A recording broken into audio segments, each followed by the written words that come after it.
Mike.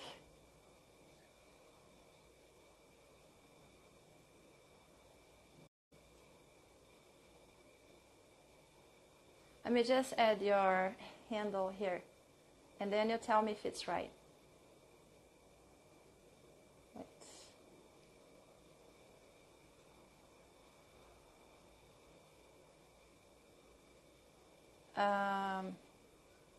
And the name of the game? What's that phrasal verb?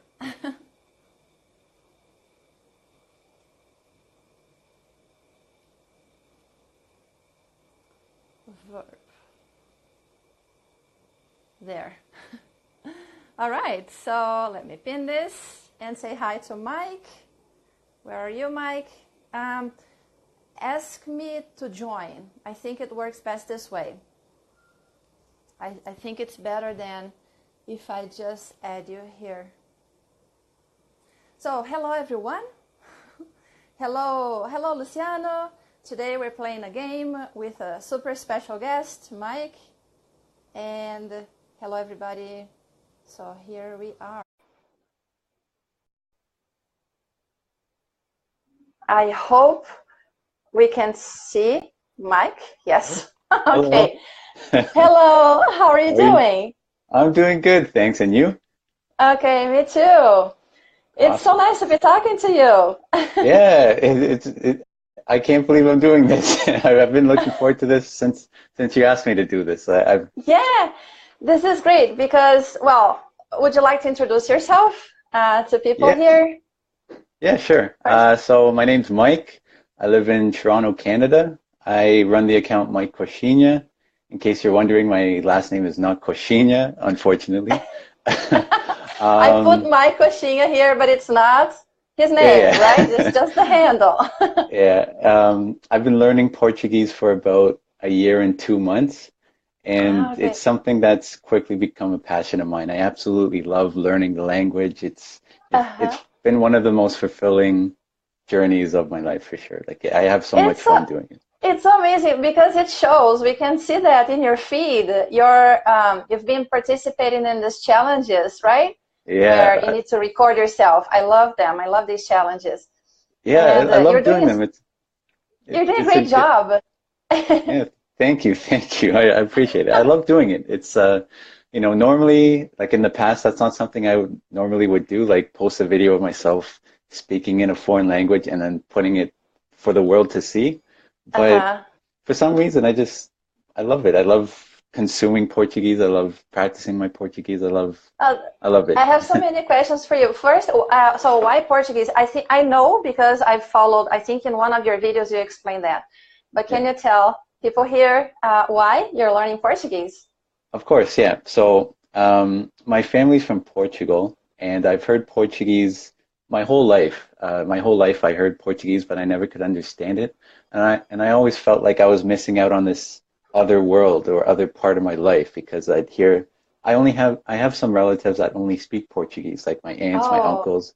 So I've only ever had basic conversations with them. So I always felt kind of left out. So I've always had this burning desire to learn the language. And I think part of the reason why is because when I was 10 and 11, I went to Portugal twice with my parents. And for a combined like 6 weeks, I could only speak with my parents. I couldn't speak with anybody. And I always remembered that. And I think that's why I've always had this passion to learn Portuguese. And I've tried so many times in the past to learn, but the methods I was using to learn, it wasn't right for me. I'd study for like 6 months or a couple months, and I just stopped because I felt like I wasn't learning anything. And then last year, my family was planning a trip to Portugal in August, so I'm like, okay, if I'm going to learn Portuguese, it's going to be now. Like I have to change the way I learn. I got to learn now.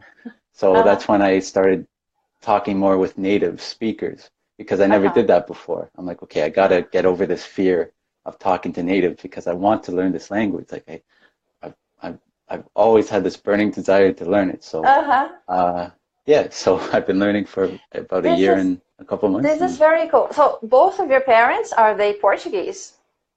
Yes, no? my mom's from the Azores Islands, and my dad is from Cabo Verde. Okay, so cool. Yeah. And so most of your relatives live there in these Cabo Verde and Açores. They all migrated to immigrated to Canada about Okay. a long time ago. So they all live here, but a lot of them still only speak Portuguese. So Okay. And so you live in Toronto, right? correct, yes. Toronto? Toronto. Right. And is there, because I think there is a Brazilian community there, but do they mix the Portuguese and the Brazilians? Is it the same community or two different communities? It's kind of mixed. That's actually my favorite part about Toronto. Toronto has a lot of diversity. So there is like a part of Toronto that mostly has Brazilians, but then within the Brazilian community, you also see a lot of Portugal flags everywhere, and everyone mixes. It's a big it's kind of like a big mixing pot here. You see people from all different countries in any part of Toronto. Even like Little Italy, you'd see a lot of Portuguese people in Little Italy, for example. So there definitely are different communities, like a Greece community, Little Italy, Little Portugal, Brazil, but it's cool here. Yeah. By the way, there is a YouTube channel that I follow, and of course that I don't remember because I never remember anything. I can't help you guys, your followers. But I'm gonna try and tell you later. I found it recently. It's a guy who lives in Toronto. That's how you say it, right? And I think he's from Iran, and he's married to a woman who is from another country. And he's an engineer. He lives in Toronto now. He's studying there, I guess. Wow. And on his channel, he invites people who speak different languages, and to try to see what words these languages have in common. It's so interesting. So, for example, Spanish. So, and then I watched a lot of videos with people from many different countries, and then I realized, where does he find all these people? So, wow, my God. So yeah, there was a guy from Portugal and a guy from Spain, and then there is someone from India and from Thailand and from China and from everywhere. So yeah, wow, Toronto is crazy. It is more it sounds more like a melting pot than even the US, I think. It's exactly that. And when I first started learning Portuguese, I knew I'd have that to my advantage. I knew that once I felt comfortable meeting people in person to practice my Portuguese, I knew I'd have that access to people to be able to speak Portuguese with. And fortunately, I've met a lot of Brazilian friends here that have helped me a lot. So that's my favorite part about the city. It's so diverse and So you haven't been to Brazil, right? Unfortunately, no. I plan on it. But you like coxinha. So yes. You tried it there. Yeah. There's a few Brazilian restaurants here, and there's also we have a lot of international festivals here. So they might have like a Brazilian pavilion. And I've tried so much Brazilian food. It's the best Brigadeiro, food in the world. empada, Of course. Picanha, pão de queijo, bolinha de queijo. I've tried a lot. Yeah, there is that sounds awesome. I want to go to Toronto now. Oh yeah, you should. It's fun. Oh, that's so nice. And another thing that you mentioned is about your learning process. Because something that you said that I hear all the time, I myself have been through this. I've gone through this, like trying to find the best way to learn a language. Once you realize you want to learn a language, right? You have found your motivation and you know why you want to learn it. How are you going to learn it? Have you ever had classes with a teacher in a class, or no? Have you always learned by yourself? Right. So about 10 years ago, I took a Portuguese course in university while I was studying accounting. It was just like an elective course. And I passed the course, but at the end of the course, I felt like I learned nothing. I felt like the pace of the course was a little too fast for me. I have experience taking a course for a language, but for me personally, I don't think I can learn that way. It's just, I like to learn at my own pace with my own methods. I think the classroom is, I don't know, maybe maybe it was just that one class, but yeah, and it depends on, like you said, it depends on how you feel better learning, right? And also, this what I found out is the stage, the point you're at, or the stage you're at. So at a point in time, at a certain point in time, you might need to be in a classroom with a teacher and other students. Of course, yes. In a different, at a different point, you might need to be by yourself, studying by yourself, right? So yeah, this is something that we have to keep reflecting on all the time. This is what I do. I'm always thinking about that. Yeah. For sure. Like in the future, I definitely plan on taking a course for Portuguese just to improve my grammar and see if I'm where I'm supposed to be. Because like right now, I feel like I can have conversations with anybody in Portuguese. My vocabulary isn't. I'm not fluent yet. I definitely plan on being fluent, but I would like to take courses in the future. But I think right now I'm not. I don't think it would benefit me right now at this point, but definitely in the future for sure. My other and probably last question before we start the game is about your videos. So this is another thing, because I love videos. And now I am a little tired of videos because I recorded videos every single day for 10 months. And now I'm like, and I was also recording for my Portuguese with Erika account. I was doing the live streams everywhere. So now I'm a little, I cannot record those videos every day anymore, but for a while, I guess. I think I just need to rest.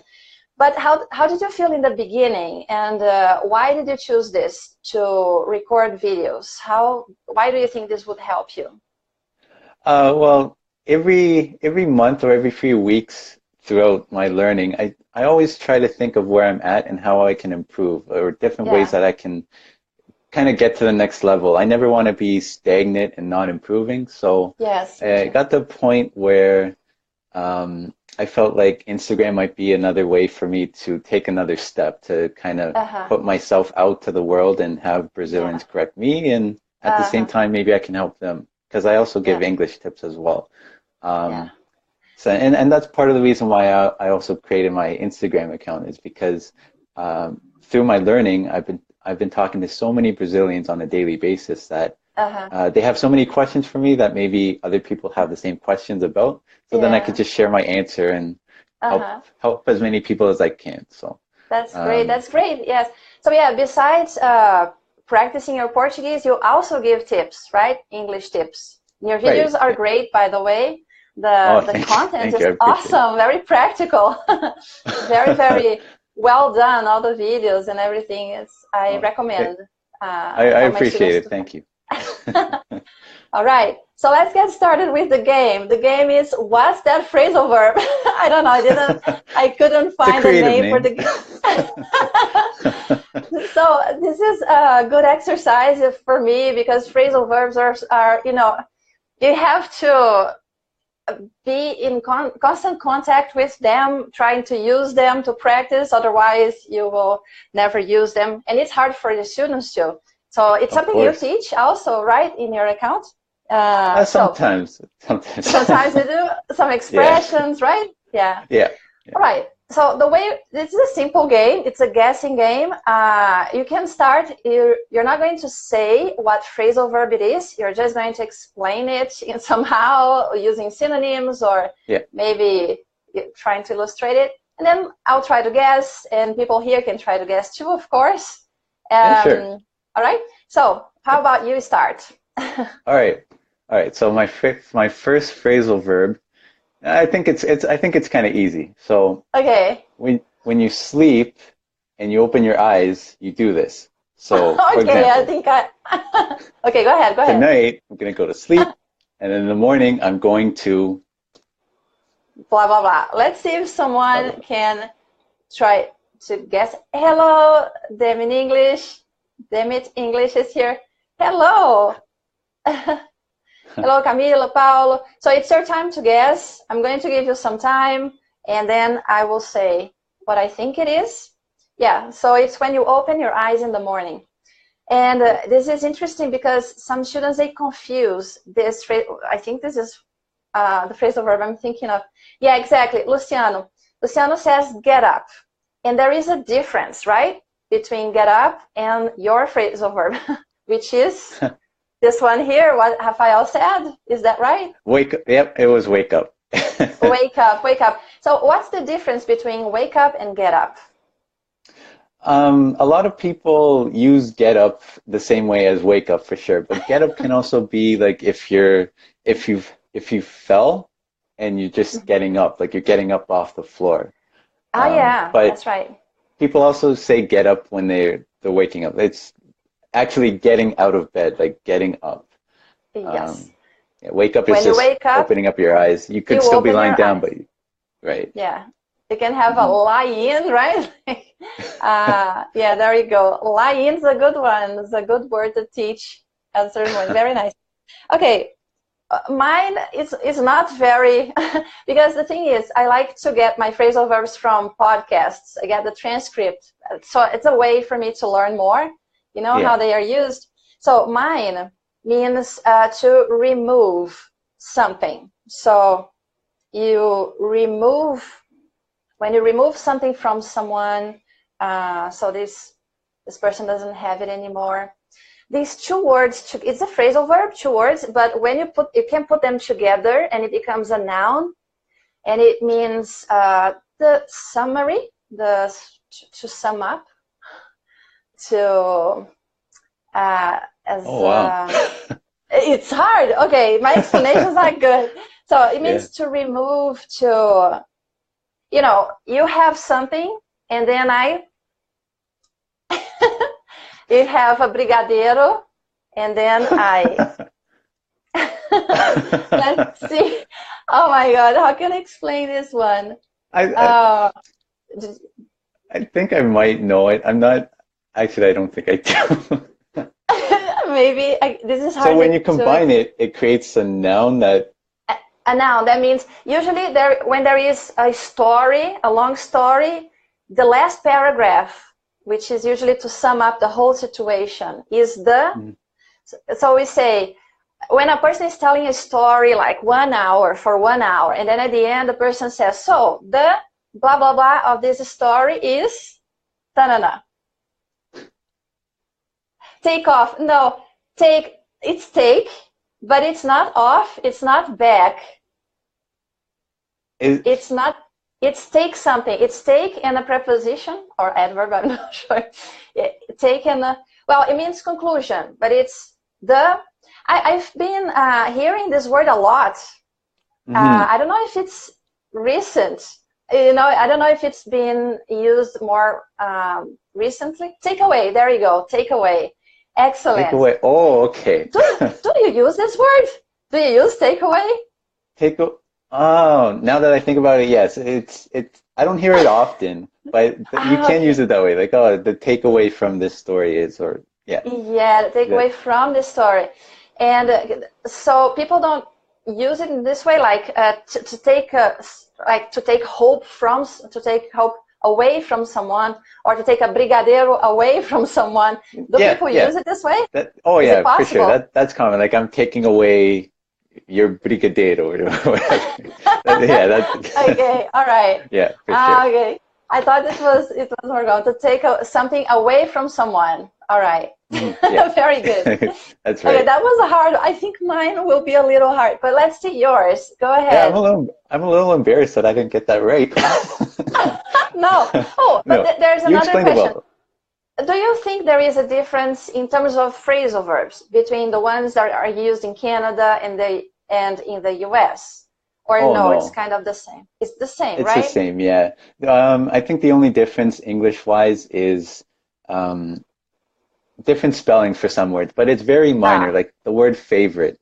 In the US, they don't spell it with a U. In Canada, it's spelled with a U? Yeah. There's a lot of words like that. Like the word honor too. Honor in the United States, it's just H-O-N-O-R, but here it's H-O-N-O-U-R. O-U-R. Like in Britain. Okay. All right. Okay. So let's see yours now. Okay. Another one. So this phrasal verb, it's very common when someone goes to a clothing store and they want to see if one of the clothes fits them. So Your they... explanations are so good. Okay. Do you know what it is? I think I do, but So, continue. Go on. yeah, so they go into a little room and they see if the clothes fit them. They are phrasal verb. So, yeah, so we use this phrasal verb only with clothes, right? It's most common with clothes. I'm trying to think if you can use it another way. Shoes, right? Anything we put on our body. Correct. Yeah. Anything? With shoes as well. Can we use that one with perfume? Yes. Or no? Yep. Yeah. You can use it with makeup. Yep. Watches. You can use it with watches. Jewelry. Yeah. Okay. So, do you know, people who are following here, do you have any idea what phrasal verb this is? Put it on. Is it put it on? That's a good guess. That's not the one I was thinking, but that's a very good guess. Yeah. But when you put something on, you already know what it will look like on you, right? Right. You're not like testing it out. You're not. That's a good way. Yeah. Yeah, you're not deciding, not deciding, trying to see if it works for you. Exactly. So, yeah, when you put something on, you already know what it will look like on you. Exactly. So what else? Yeah. What else can it be? Oh, do you want me to say? I don't know. People don't say anything here, so I guess. Yeah, is it? Okay, I think I'll say it. Yeah. Oh, you missed. So, can you explain it again? Sure. Because people missed the explanation. Yep, no problem. So, this phrasal verb is very common when people go to clothing stores. They get some clothes that they are interested in, and then they go in a little room and they phrasal verb these clothes. So it's a way to test to see if something fits you or if you like something. If you're using perfume or anything, you are phrasal verb. There you go. David English. Try it on. Right? Yeah. Try it on. Yeah. Try it on. You got it. Nice job. Try it on. So yeah, we can try anything we put on our any piece of anything we put on our bodies, right? Exactly. Shoes, makeup, etc. Okay. So my next phrasal verb means to verify something, to see something, to find out information about something. Sometimes it's a recommendation. Sometimes people say, "Oh, you should phrasal verb. You should phrasal verb this." I think I know. because this is really good, really cool. Like Mike's page, Mike's Instagram page. You all should phrasal verb his page. Yes, there you go. Check it out. Oh, good job. Oh, actually, yeah, check it out. There you go. Yeah. Check it out. Is it used? This is a phrasal verb that is used in other ways, right? Or no? Check it out. You can it's check it out, but check out. Check out. Check out. Check out. It's also used in hotels very commonly, like if you're checking out of a room. Check out. I think so. I think it's mostly used in that way. Just Teacher Sabine is on fire here. On fire. Yes, check out. Yeah. Yes. So to check out. There you go. What else? Now it's your turn. Let's see what you have now. Okay. So my next phrasal verb is very common when you remove yourself from a course in school. Maybe your grades are bad or you don't like the course anymore, so you phrasal verb. Yes. Okay, but it's your difficult. decision. But it's your decision, right, to do it. It's your decision, yes. I think I know. Let's see, Teacher Sabina. What is it? Because you're the only one guessing here. See, phrasal verbs are hard, but it's nice to use. It's important to use them. And playing games like this, or creating games, right? Something, trying to use them in a fun way, it can help a lot because of the situation, especially if it's a funny situation, if you're having fun, it helps us remember them. So yeah, for sure. Especially this game, like it's a good way to explain phrasal verbs without actually using the phrasal verb. I never realized how difficult that was, but it's a good way. We have a very, very hard time using these phrasal verbs, all of us. Okay, so Sabina said drop out. Is it drop out? Drop out. Yep, that's drop correct. out of school. Yes. There you go. Hello, Rosie. And yeah, unfortunately, it happens, right? Sometimes, or unfortunately or fortunately, I don't know. Sometimes it's important for the person to try to find their own path, right? And maybe it's dropping out of school or college and trying to find something that makes sense and is meaningful in their life is the best thing. You don't have to do what other people tell you.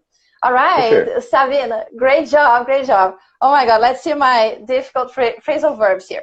Oh no. Yeah, because my phrasal verbs, I realize now, they're not, how do you say it? They're not, I forgot the word. You cannot picture it, you know, the word, you cannot picture it in your head. Like, they're not literal. Right. So, but let's see this one here. It's something that there is a process, there is a sequence of actions, and then there is a final stage in which something happens. So let me maybe read here. You do something, and sometimes you're doing something, and the last stage is something you had not thought about before. You didn't intend to reach that last stage. You know, you were not thinking about that. This is difficult to explain. So let me see some examples here. So this is the other phrasal verb. It's actually my next phrasal verb is a synonym. It's a synonym, so I cannot say now. But to finish as something. So, for example, there is a story. I'm telling a story, and it sounds very tragic, but at the end, it's phrasal verb funny. It's phrasal verb being funny. Or no clue. This is hard. This is difficult. Oh my God, I took it from a podcast. You can watch it later. It's Savvy Psychologist. Savvy Psychologist. But it's hard to explain, but people use it, you know? Okay. So yeah, it's not, I try to choose phrasal verbs that people do use. Yeah, it's a synonym. It's not turnout, it's a synonym. What's the other one? So my story was tragic, and it turns out it was actually funny in the end because of the way I finished the story. But the story was tragic. Yeah, it's not turnout. It's another one. Okay, the verb has 3 letters, and the particle has 2 letters. Can I say the first letter of the verb? Yes. Letter E. Letter E. E. Oh my God. Oh man. So. I can't believe I don't know this. No, you know, it's the way I'm explaining. You know, like, yeah. No idea. No, this is hard. Yeah. So it's 3 letters, there and then go. this. Sabina got it. Okay, yeah, yeah. How would you explain this one? End up. That's hard to explain. You This is explained it so well. hard. You explained it well. Would you explain it another way? Um, What? People don't even know what this is. So end up. What? What does it? How would you use it? End up. without using the phrasal verb itself, I think the way you described it was good. Like you thought something was going to be a certain way, and then Yes, the conclusion was a lot different from it what is you different. thought it was going to be. Yeah. It so now that I can use the phrasal verb, it ended up being Yes, usually good. like that, right? It ended up being good. Yeah, I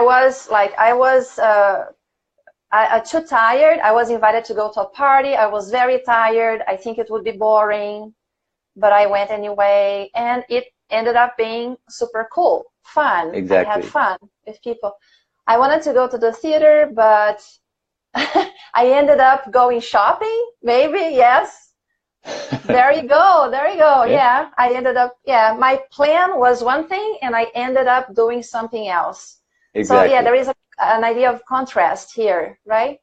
Exactly. And I got very, well, my next phrasal verb, I know it's your turn, but I realize now that it's the same thing. It's turn out. So I'm going to skip it. But Okay. it's your turn. Let's see what you have now.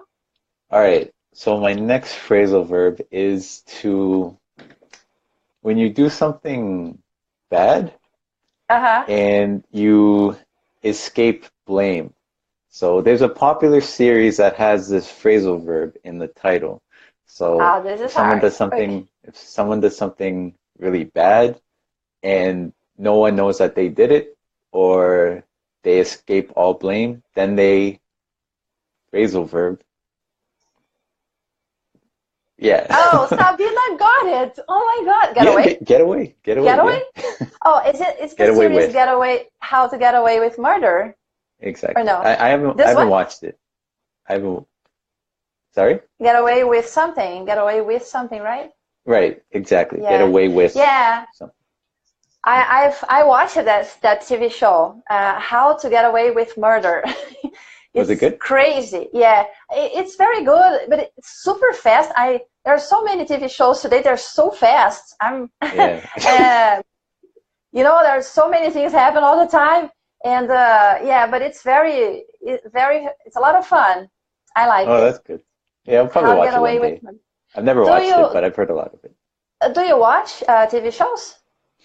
These days, I prefer to watch things in Portuguese. I watch a lot of Uh, I watch a series on 3%? Netflix. Did you watch 3%, 3%? exactly. I love that series. Yeah. I also watch some Brazilian movies. I think Oh, I've watched three, but uh-huh, yeah, these days I don't watch a lot of series in English. I really prefer to consume uh-huh. stuff in Portuguese. So No, I but watch a lot of TV shows. you watch TV shows, but in different do you know other languages besides English, and do you know French or no? Oh no, here in Canada, we learn French in school, Uh-huh. but at least here in Toronto and other parts of Canada outside of the province of Quebec, people usually forget French because it's not really needed, especially in Toronto. You don't really need to use your French Uh-huh. unless you work for the government or your job Uh-huh. requires it, or it's a language that you want to learn. So for me, I never really needed to use it, and Uh-huh. like many of my friends, I just forgot the language because it wasn't a language that I really wanted to learn. I always wanted to learn Portuguese. So Yeah. um, unfortunately, I So don't speak French.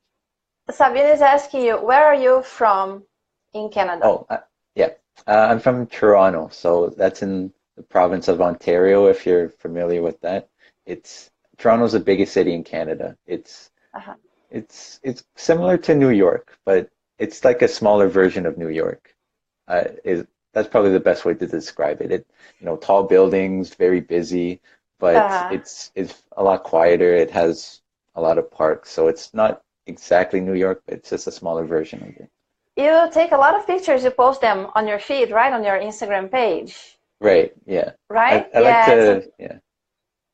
Yeah, when I do yes. that, it helps me a lot, Uh-huh. but I also hope it helps other people. But because for me, um, associating a word with an experience really helps me to remember that word. So if I try to post at least one word a day. So I take photos that I've taken in the past because I like taking photos, but I never had a use for them in the past. I just kind of collected all these nice photos that I've taken. So now that I have a reason to do it, I kind of take those photos and then I put the English translation and the Portuguese translation on it, and then I also put whether it's masculine or feminine, because I also struggle with that with Portuguese. That's because there's not really any rule for that. Usually if a word ends with O, it's masculine, and if it ends with A, it's feminine. But that's not always the case. Like there are the word exceptions. Gia, for example. But yeah, so that helps me a lot too. So. Yeah, this is a good tip too. If you guys have an Instagram page, you can record yourselves like we do. Mike does that. I do that too. And also, this is a great thing that you do, to get pictures and to write description in the language that you're learning, right? You've been learning Portuguese for a little over a year. I have been learning Polish for 11 months. I cannot write in Polish as well as you can in Portuguese. It's very, very hard. Yeah. Yeah, I'm still I've seen your struggling. videos in Polish. It seems like you're speaking it very well, but it's just a matter of practice. Like for me, I kind of break language learning into 4 areas, like speaking, writing, listening, and reading. And for me, I do writing the most because I speak to so many people and like WhatsApp, or there's an app I use called Tandem where I'm able to speak with natives. And which one? Tandem, right? Yeah. Yeah, this is a good tip for you guys here. TANDEM, right? Exactly. Yeah. Yeah. It's so interesting that you're saying that, because in my case, I don't do that. This is the skill I practice the least, is writing. You know, that's why I always try to think of those 4 areas. Because last year, I considered listening to be my weakest area. So then I thought of ways that I can improve that, because I thought it would never improve. Like I'd hear people speak Portuguese and it wasn't cluing in. So I'm like, how can I improve that? So the way I thought of was I started watching The Simpsons in Portuguese. The Simpsons is a series that I've watched so many times in English. I already know the story and the plot. You know the stories. So I watched it without subtitles, just only in Portuguese. There was a lot of things they said I didn't understand, but I just kind of let my brain do the work and kind of get accustomed to it over time. And at the end of the month, for some reason, I just felt like I could understand people a lot better, and it was really weird. So it's kind of fascinating how your brain is able to do these things without explanation. It's like, I don't know, I'm just watching a show that I feel like I'm not understanding. And then out of nowhere, it's like, oh, I understand this now. Like I understand when people talk to me in Portuguese. So I always try to think. Let me just say goodbye to Sabina. She's leaving, but thank you for being here, Sabina. We appreciate it. Okay, thank you. All right, go ahead, Mike. Yeah, so I always try to think of those 4 areas, and then whatever I think is my weakest for that month, I try to think of a way that I can improve that and just kind of change the way I'm learning. So I'm always, because for me, writing has always been my strongest point, because I do it so often. I do it practically every day. I write more in Portuguese than I do in English these days. So, wow! And you write mostly on using using WhatsApp and Tandem? Right. These days it's more WhatsApp, but when I first started last year, it was Tandem, and then like for the first month that I started, speaking to people in Portuguese, I knew absolutely nothing in Portuguese, so I'd be using Google Translator a lot, and it was a lot of repetition.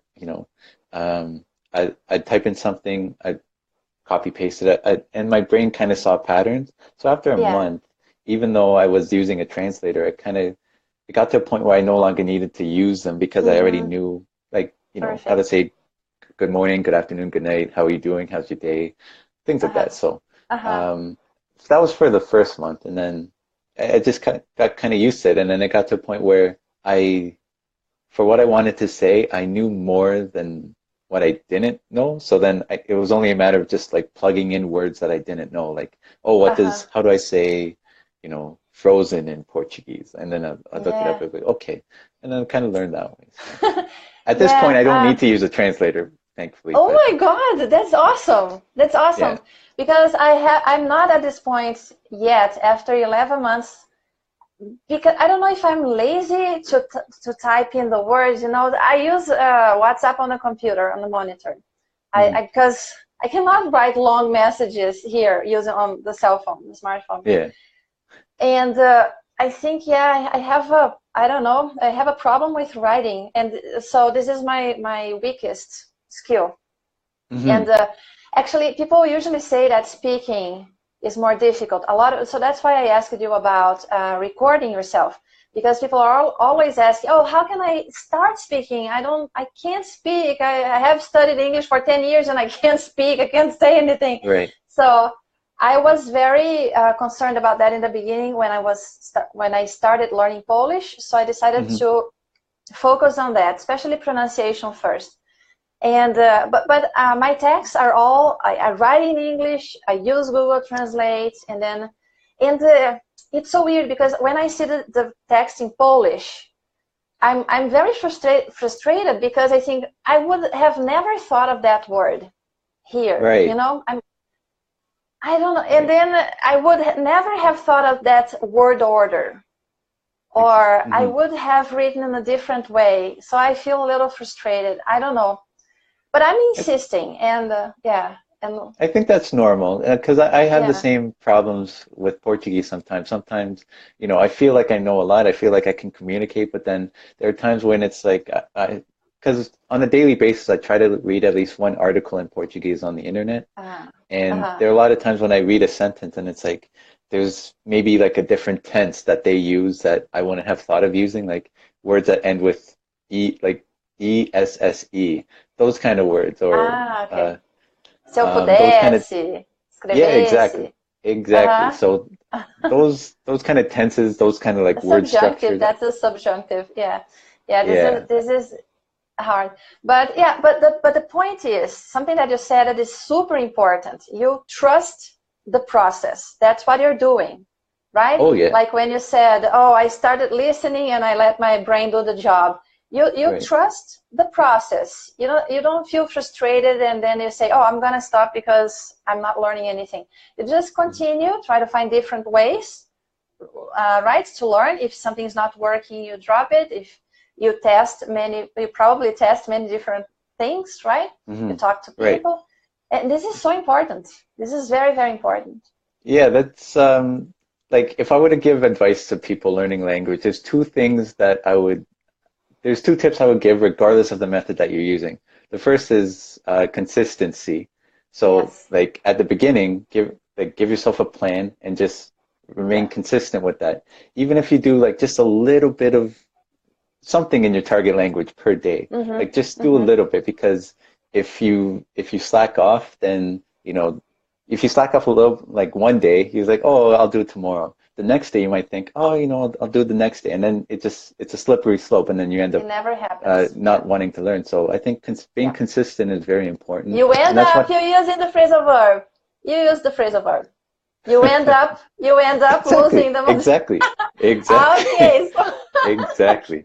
I didn't even realize I used yeah. that. Yeah, but you're Um, right. We lose motivation if we don't have consistency. Our brain, and we have to watch out for what happens in our brains. You have to learn how to use the brain because it's always like, oh, you don't need to do that. Why are you doing this? You start second guessing, right? mhm, right, exactly. Yourself. And yeah, so Yeah, always remind and yourself, why are you doing that? for sure. And like, I think the most important thing for that, while being consistent, for me, like, Uh-huh. for the first couple months could be very difficult learning a language because you're putting in so much effort, and it feels like Yes. you're not getting any results. And it's Mm-hmm. important to just be consistent because for me, I really didn't feel like I could understand the language until maybe a month and a half or 2 months after I started learning. That's when I really Yeah. felt like, oh, I was at a level that I've never been at before. Portuguese, I kind of felt Uh-huh. like, whoa. But once you get to that point, it's easy to continue because you know that all this work means something. But at the beginning, that first month and a half, the first 2 months, it could be difficult. It could be discouraging because I was putting in so much effort. I was like studying almost every day whenever I could, and then not getting the results. But I just stayed consistent, and it's important. It's important. Yeah, yes, it is. And then you get that rush of endorphins, I don't know, in your brain, and that feeling of satisfaction when you start understanding text and what people say, and you were able to write short sentences, and people understand what you're saying. That feeling is invaluable. Nothing beats that feeling, because it's something that you didn't. It's not something that you bought. Like, look, I have a car. I bought this car here. It's something that you use your brain to learn. It's there now. You did it by yourself. I think this is so amazing, right? It is that we can learn. It is fantastic. Fantastic. Surreal. Anyone can do it. It is. It is surreal. I love, and we can get addicted to that feeling, right? Oh, especially I'm already in. Me too. Me too. And I have these goals, like you said. So some goals are like, I need to finish this book. This book has 100 pages. I have 3 months, so I will do like 2 pages per day, every day, or 3 pages per day. I'm always like that. Or I'm using Duolingo. I'm going, how many days will I need to finish the tree, or the whole thing? And this gives me a sense of direction. I know that I'm improving because I can track. I use trackers. Do you use trackers? Do you track your progress? These days, I don't, not as much, no. But in the past, I did, yeah. You did, yeah. I like it a lot. It helps me keep focused on what I'm doing. It's really, really cool. Okay, let's see a few more. We have a few minutes left here. So is it me? It's you, right? I don't know. I think it's you. I think the last one was my get away with murder. Okay. Or get away with. Yeah. So like I said, it's good because my other phrasal verb was turn out, and it means the same thing. Is it the same as end up? It turns you out. can use it the same, yeah. Sometimes it's used in a different way, right? Like, oh, it turns out like the story was very tragic, blah, blah, blah. It turns out it was nothing so serious in the end. Exactly, right? In that way. Okay, but the other one is, this, I think it's easier. It means to discover, to find the solution for something, to come up with a solution, to solve something, to explain something, to try to find the reasons why something is the way it is. When you finally solve something or understand something, do you know what it is? I don't think I know it yet. I had an idea, but then you said something that kind of changed my mind. So I'm like, oh, no. And I don't know if there might be other phrasal verbs that mean the same. But this is like you have a problem and then you phrasal verb it. Phrasal verb the problem. It's usually like, for example, you don't know how to study. You're starting to you want to learn a language, but you don't have time. And you say, oh my God, I don't have time. I work 15 hours a day, and I have a family, I have children, and I need to do other things. Right. And then you keep thinking about it. You sleep on it. Can I say that? You sleep on it. You sleep on it, and you keep.